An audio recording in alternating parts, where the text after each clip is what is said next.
We are Onyx Imaging. We are the highest rated and most reviewed printer service center in Oklahoma. Hey, it's Jordan over at Onyx, and today we are working with the Canon Pixma TR4520, and today we're going to show you how to clean the scanner glass. So what you're going to do is take your favorite glass cleaner and a lint-free cloth.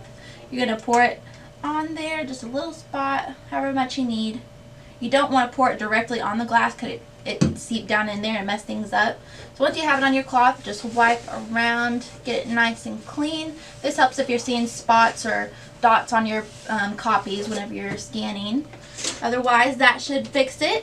If you guys have any questions or need a service, just give us a call. You have a great day. Thank you for watching.